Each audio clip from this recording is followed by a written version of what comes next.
अस्सलामुअलैकुम वरहमतुल्लाहि वबरकातुहू। हकीम मोहम्मद मोहसिन रज़ा गोलड़ी आपकी खिदमत में हाजिर है और आपको अपने चैनल गोलड़ा दवाखाना में खुशामदीद कहता है।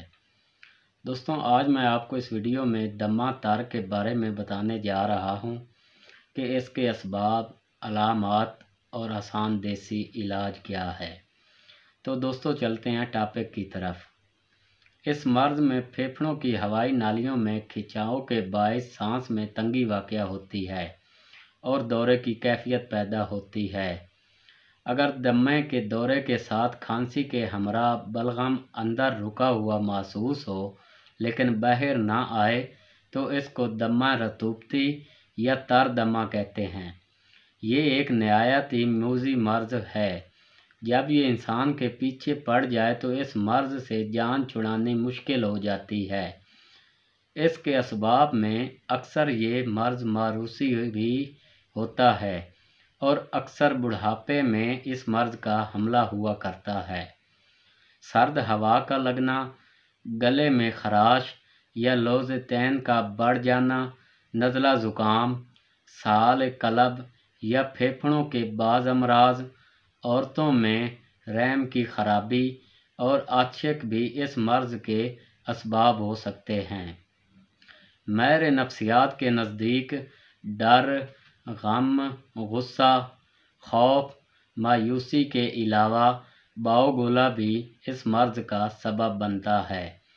गर्द व गुबार, कारखानों का धुआं, बुढ़ापे में गलत कुश्ता जात का इस्तेमाल, मंशियात का इस्तेमाल, आराम परस्ती की इंतहा और हिफ़्ज़ान सेहत के असूलों की पाबंदी ना करना भी इस मर्ज़ का सबब हो सकते हैं। इब्तदाई मर्ज़ में खफीफ सी खांसी होती है, नफ़ख़ शिकम या कब्ज़ की शिकायत हो जाती है। पेशाब का रंग सफ़ेद होता है। इसमें खांसी की इतनी शिद्दत होती है कि मरीज़ से बोला भी नहीं जा सकता। खांसी की शिद्दत में चेहरे का रंग सुर्ख हो जाता है। इसका दौरा 1 घंटे तक रहता है। इसका हमला अक्सर रात के पिछले पैर होता है। तो दोस्तों, इस मर्ज़ के लिए एक नुस्खा लेकर आपकी खिदमत में हाजिर हुआ हूँ, जिसके अज्जा आपको अपने किसी भी करीबी पंसार स्टोर से बआसानी मिल जाएंगे। तो दोस्तों, नुस्खा के अज्जा के नाम और वज़न नोट फरमा लें। सबसे पहले नंबर पे हमारे पास है शकरतिगाल। ये देखें, ये शकरतिगाल, ये आपको स्क्रीन पे नज़र आ रहा होगा। इसका नाम है शकरतिगाल। इसका वज़न आपने लेना है 5 तोला। इसके बाद हमारे पास है तुखम इल्सी, ठीक है ना, इसको कतान भी कहते हैं, ठीक है ना, तुखम कतान भी कहते हैं। इसका वज़न भी आपने लेना है 5 तोला।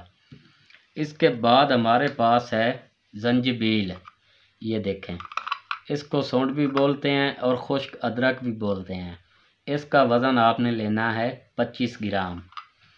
इसके बाद हमारे पास है नशादर ठिकरी। ये देखें, ये नशादर ठिकरी, इसका वज़न आपने लेना है 25 ग्राम। इसके बाद हमारे पास है फिलफिल स्याह, ये काली मिर्चें, इसका वज़न आपने लेना है 10 ग्राम। इसके बाद हमारे पास है सुहागा सफ़ेद। ये देखें, ये सुहागा सफ़ेद, इसका वज़न आपने लेना है 2 तोला। इसके बाद हमारे पास है शहद, ठीक है, ये आपने लेना है 100 ग्राम। इसके बाद हमारे पास है बादाम रोगन। ये देखें, ये आपने लेना है 100 ग्राम।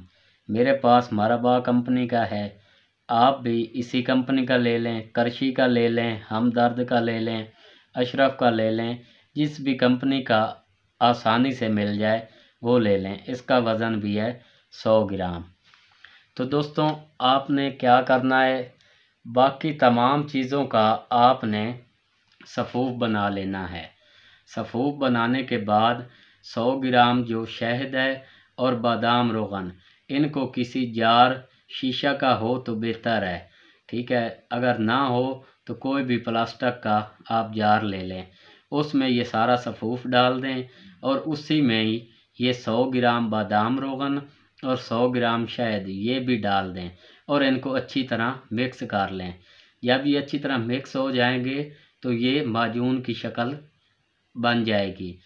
इसका जो माजून बनेगा इसका 2 ग्राम आपने सुबह और शाम खाने के बाद 1 कप नीम गर्म दूध हो उसके साथ लेना है। इंशाल्लाह दोस्तों, चांदी खुराकों से इस मर्ज़ में फ़ायदा हो जाता है और कम से कम आपने ये लगातार 1 महीना इस्तेमाल करना है। जो बलगम फेफड़ों में या सांस की नालियों में खुश्क हो गई हो या जम गई हो उसको ये नरम करके निकाल देगा और इंशाल्लाह इस मर्ज़ का हमेशा के लिए ख़ात्मा करेगा। तो दोस्तों, इसके साथ ही हकीम मोहम्मद मोहसिन रज़ा गोलड़ी को इजाज़त दीजिए। इंशाल्लाह बहुत जल्द मिलते हैं नई वीडियो के साथ। अल्लाह हाफ़िज़।